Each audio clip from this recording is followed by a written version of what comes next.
ரிஷபராசிக்கு 2026 வாக்கிய சனி பயிற்சிக்கு பிறகு காதல், திருமணம் இது மாதிரியான முயற்சிகள் எப்படி இருக்கும் அப்படின்னு கேட்டிங்கன்னா நிச்சயமாக கைகூடும்னு சொல்லலாம். ஏன்னா லாபஸ்தானத்தில் சனி இருக்கும்போது அது ஒன்லி நம்ம மெட்டீரியலிஸ்டிக்காக மட்டும் யோசிக்க தேவையில்லை, மன வாழ்க்கையை அமைச்சு கொடுப்பார். அது எப்படின்னா, நீங்கள் நினைத்த இடத்திலிருந்த மன வாழ்க்கை அமைகிறதுக்கு வாய்ப்பு இருக்குது. யாரெல்லாம் காதல் சார்ந்த விஷயங்களில் பெற்றோர்களுடைய அனுமதி கிடைக்காம இருக்குது அப்படின்னு சொல்லக்கூடிய அமைப்புகள் இருந்தாங்களோ அவங்களுக்கெல்லாம் பெற்றோர்களுடைய சம்மதத்தோடையே திருமணம் ஆகிறதுக்கான வாய்ப்புகள் நிறையா இருக்குது.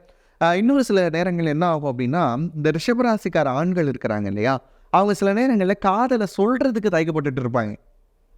தனக்கு இருக்கக்கூடிய அந்த ஒப்பீனியனை சொல்லவே தயக்கமாக இருக்கும். இந்த வருஷம் பார்த்தீங்க அப்படின்னா, இந்த லாபசனி வரக்கூடிய அந்த காலகட்டத்தில் இவங்க போய் தாராளமாக அந்த காதலை சொல்வதற்கான வாய்ப்புகளும் நிறைய இருக்குது. அது நிறைய க்ரீன் சிக்னல் தான் அப்படிங்கிற விஷயங்கள் இருக்குது.